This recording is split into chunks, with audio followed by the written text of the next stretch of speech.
2 of the agenda.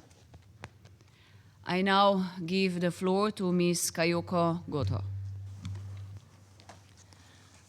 Madam President, as the holiday season approaches, Ukrainian civilians are preparing to end yet another difficult year of war, without a ceasefire and with uncertain prospects for lasting peace. Despite cautious optimism around resumed diplomatic efforts, 2025 has been one of the deadliest for the people of Ukraine. Civilian casualties between January and November this year were 24% higher compared to the same period in 2024. These figures continue to increase as the Russian Federation escalates its aerial attacks across Ukraine. On the night of 5 and 6 December, dozens of civilians were injured and hundreds of thousands left without power and basic utilities, following large-scale Russian missile and drone strikes targeting energy and transport infrastructure in 10 regions across Ukraine. The night before, a 12-year-old boy was killed in a drone attack on a village in Dnipropetrovsk region. A week earlier, on 29 November, a massive Russian drone and missile attack reportedly killed 6 people and injured dozens of others in Kyiv, Dnipropetrovsk, and Kherson regions. This attack also left more than 600,000 people in the Kyiv region without power under freezing winter temperatures. On 23 November, a drone strike on Ukraine's second largest city, Kharkiv, reportedly killed 4 people. In total, since the start of the Russian Federation's full-scale invasion of Ukraine in February 2022, the Office for the High Commissioner for Human Rights has verified that 14,775 Ukrainian civilians, including 755 children, have been killed. 39,322 more, including 2,416 children, have been injured. These numbers only represent the verified casualties. Actual figures are likely significantly higher. The Russian Federation continues to target Ukraine's civilian infrastructure. Systematic attacks on energy infrastructure in the middle of winter threaten to leave millions without reliable heating, water, and public transportation as temperatures drop. People in high-rise buildings cannot use elevators, which leaves the elderly and persons with disabilities trapped in their homes.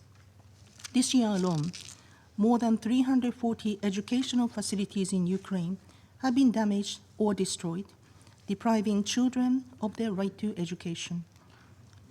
Local authorities from frontline communities of Donetsk, Kharkiv, Kherson, and Sumy regions reported that access to essential services had collapsed. Food shops and pharmacies are closed, medical personnel has left, and electricity cuts have lasted for more than 2 years in some areas. These deprivations, in addition to the horrors of daily indiscriminate attacks, are driving further large-scale displacements. At the same time, local authorities from communities across the border in the Russian Federation also continue to report new civilian casualties from regular attacks launched by the Ukrainian armed forces. Damage to civilian infrastructure is also reported as a result of long-distance Ukrainian strikes on military and energy sites in the Russian Federation. Due to lack of access and limited public information, the United Nations is not in a position to verify these reports. As has been stressed at all our briefings, I reiterate that attacks on civilians and civilian infrastructure, including energy infrastructure, are prohibited under international law. No matter where they occur, they are unacceptable and must stop. My colleague from the Office for the Coordination of Humanitarian Affairs will share more information about the humanitarian situation in Ukraine and the UN response through the meantime. Madam President, The United Nations has repeatedly warned against any action that could further escalate or expand this devastating war, now well in its fourth year.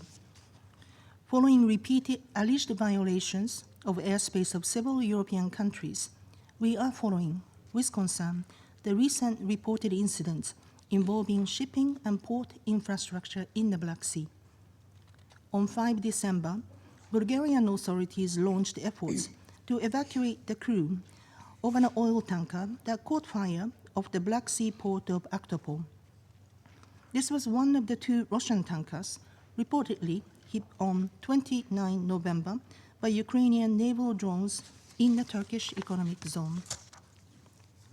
Earlier, in a separate incident on 2 December, another Russian-flagged tanker on its way from Russia to Georgia allegedly came under a drone attack off the Turkish coast.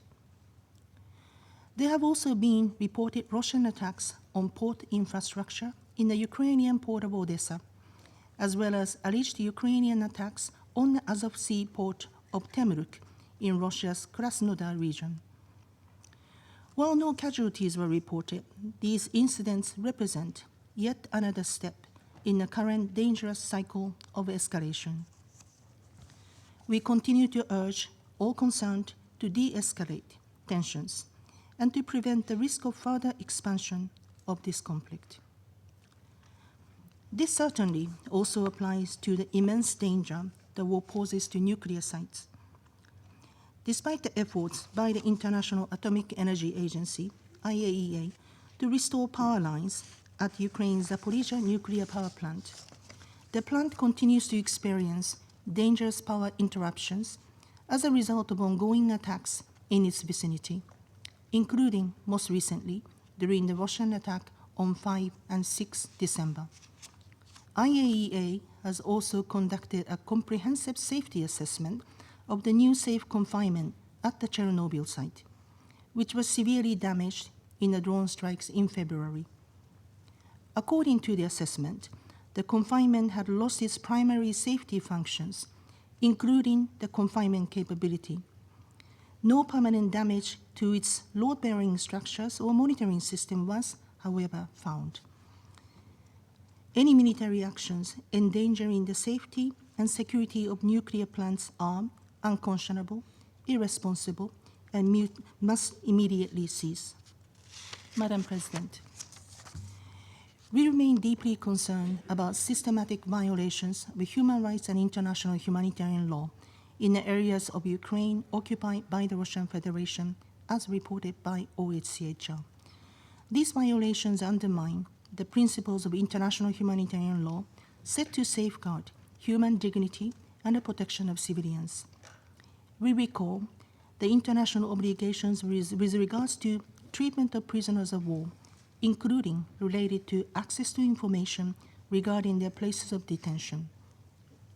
We are encouraged by the earlier exchanges of prisoners of war between Ukraine and the Russian Federation and urge their continuation, as well as scaled-up returns of Ukrainian children and civilian detainees without delay. Madam President, since the beginning of the full-scale war nearly 4 years ago, the people of Ukraine have not only shown remarkable resilience to endure the horrible consequences of the war, but also determination to build a peaceful, democratic, and prosperous future for their country. We have seen this consistently in the action of Ukrainian civil society, in particular organizations led by women and young people. People of Ukraine want peace that is just and lasting. Meeting their aspirations and enduring the long-term stability of the region must remain our collective focus and priority. That is why we remain hopeful that ongoing diplomatic efforts led by the United States can help bring this war to a negotiated end.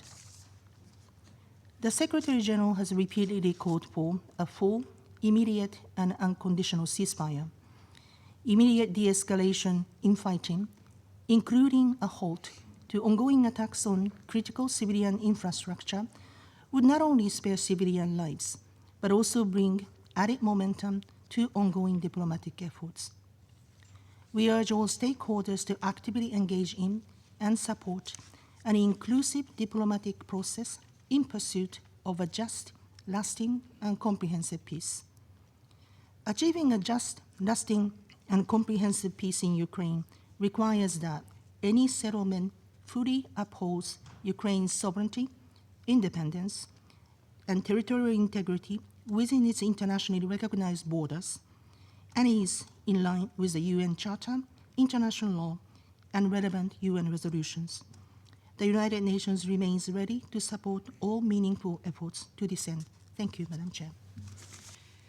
I thank Ms. Gotoh for her briefing, and I now give the floor to Ms. Joyce Msuya.